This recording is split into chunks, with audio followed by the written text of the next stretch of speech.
Welcome back to Inside Criminal Minds, the series that dissects the actions of an elite FBI team. If you're new to the series, there's a link down in the description to catch you up. This episode begins with a child on CCTV, which means he's safe, right? Oh, wait, he's trapped when we see a woman in the FBI notice him and realize they have seen this kid before when she alerts Katie, her boss, which then Katie informs her team that they found somebody who went dark about a year ago. They called him Peter in order to humanize this child, which then Katie alerts Hotch to get the team involved at the BAU. Gideon discusses the information on this case, and we even see a bit of backstory on Katie. She originally was on the BAU team, which is interesting, giving us a little bit more background on the team and enforcing that this isn't the original team. But now she's running the Crimes Against Children unit, which seems like a well-deserved promotion. We also know that this kid is being auctioned off to the highest bidder because there is a ticking time clock, which is disgusting. Anyway, they talk about finding the kid, and unfortunately, they can't track his computer because it is being routed through multiple countries, but JJ volunteers to help Garcia anyway. But they have a head start because they did actually find the company routing the signal. Next, we see Elle return after being shot by last episode's unsub, and the first one to see her is Reed. And they start flirting with each other when Hotch intervenes, and we realize the span from the last episode to now was 4 months. Despite Hotch's efforts, Elle pleads in order to work on this new case, and Hotch forces her to work with Reed. On the jet, Katie continues to go over the case, with even Hotch trying to see if they can profile the linguistics of the chat to no avail because of text speech, which is funny because now everyone is using the acronyms like most of the talk is abbreviated text. LOL, laughing out loud. IMHO, in my humble opinion. FTF. Face to face. Right. But then they discuss the different kinds of pedophiles and what kind of them they are looking for. And they realize why this guy is trying to sell Peter when JJ brings up a really good point. Why not plaster this kid's picture on the news? But quickly gets squashed by Katie because if the unsub knew that the FBI was onto him, he would dispose of the child. Next, Elle and Reed are greeted at the Crimes Against Children division by the woman who found Peter, Amanda Gilroy. They debrief vaguely when the rest of the team meet with the company that is protecting the unsub. Back with Elle and Reed, Reed notes that the room has some oddities about it, but they quickly divert due to Amanda's contribution to the chat logs, and they start to search for the original screen name, Hugs. When back at the company, the owner is ticked that the FBI is investigating his business when Agent Morgan, find a chat room of your choice. Your name is Susie, you're 12 years old. What are you doing? Fishing. You know, I've got rights, and so do my clients.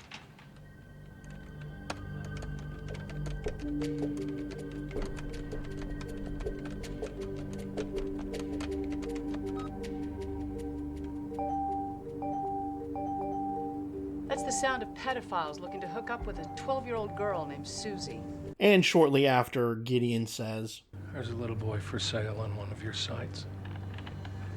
What can I do just isn't good enough." To the owner who wants to be an innocent bystander. But this really contributes to how Gideon is as a profiler. Then Garcia tracks the unsub through his credit card purchases, which leads them to another kid and an address that the team burst into, where they find Hugs, or Junie from the Spy Kids, because let's be honest, that's all people know him from. And they realize he is doing this to himself to make money on the side. And they also figure out that he isn't holding Peter and also doesn't know where he is, but he could have some useful information by finding the guy who shared the link of the stream with him. However, Hugs is not in a cooperating mood with the FBI, and they even try to tug at his heartstrings, but to no avail, until Gideon finds out that Hugs was abused, and that finally works, and Hugs gives his password to them, and they find out another potential suspect, Medavos. When back at FBI HQ, Elle, Reed, and Amanda talk about how the kid can basically stay in place almost indefinitely because of the amenities like a toilet and food. But Reed figures out that he is not in a room, but sealed into a prison without a door, prompting them to realize that the unsub is slightly paranoid. Then they convince Hugs to meet with Medavos, and while this is happening, Garcia sees Peter wearing an outfit that is used for a tadpole group, very similar to the real-world Cub Scouts, and she does some research to try to find his unit. Meanwhile, Elle and Reed investigate Medavos' location. This is when Hugs meets Medavos at the school, and Morgan gets him in custody, and the team finds out Medavos is a principal of a school, really heightening the creep factor of this guy. Then Reed and Elle show up to the school, and Already got him? I told you to stay out of the field. Yeah, I know, but Reed said that you wanted us Well, here. no, I said, didn't. Yes, you did. I'm sure you didn't read. Thanks. but Hodge doesn't send them away, even though Elle isn't supposed to be in the field due to her injuries in the last episode. He uses them to search the principal's office, and they realize he is studying child psychology to be a better predator, which is, again, sickening. Then Reed finds a locked drawer that Elle quickly gets into due to her life before the FBI, and find the computer with Medavos and Morgan getting into a light argument that Gideon relieves by sending Morgan to help Reed and Elle. With this part will be going into a little bit more at the end of this video. Then Gideon and Kate further interview Medavos as Reed and Elle try to break into his computer. When Reed gets the idea that Medavos' screen name is backwards for Save Them. Meanwhile, JJ and Garcia are trying to find the troop Peter was in using the numbers on his shoulder. And really, they can't see the second number is a 4? Seriously? The third number is completely illegible. You could kind of make an inference that it was a 4, but the second one is definitely a 4, which means they have 3, 4, and 6. So they only have 9 possible combinations. But I digress. They also see a mount on his shoulder, and they find his original pack was in Mount Pleasant, Virginia. Back at the school, Medavos' computer is unlocked, where they find a plethora of child porn incriminating him to no end. However, Medavos wants to make a deal to help the FBI, which is promptly squashed by Gideon, and Medavos complies to help even without the deal. And they get a screen name for the unsub, and also information about the auction, because coincidentally, on a principal salary, Medavos is the current highest bidder, which makes absolutely no sense. Like, I mean, seriously? You know, he's a principal. He's not making a lot of money. But anyway, he continues complying and reluctantly gives them the code word in order to contact the unsub. But while the FBI gets some answers, the media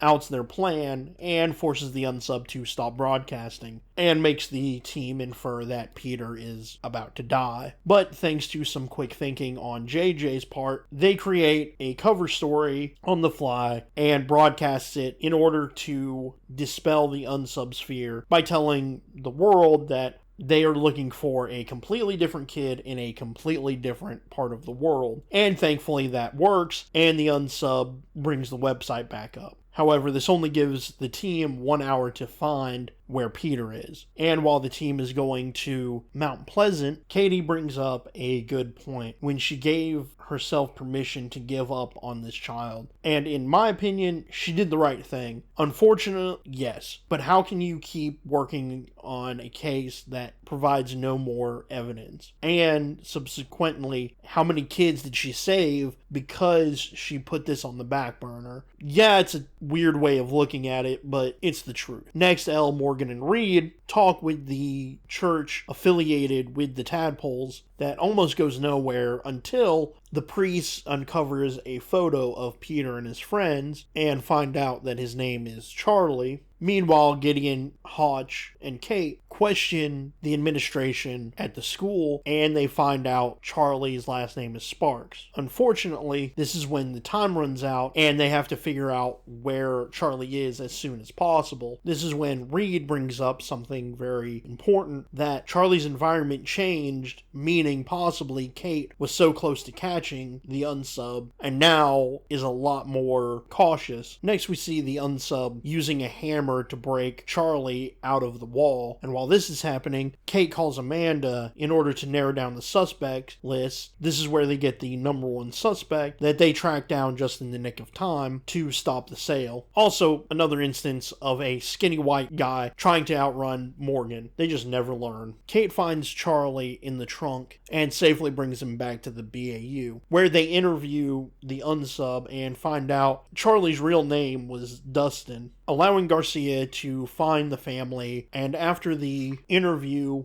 Hotch talks briefly with Kate, implying that she might want to retire, but she informs Hotch that she can't. Then, Dustin's mom shows up to talk to him and bring him back home with another heartbreaking scene. What's his name? His name's Jack. He's a soldier. He protects me. It's nice to meet you, Jack. My name is Jackie. Really? Really? Can I see Jack? Be careful.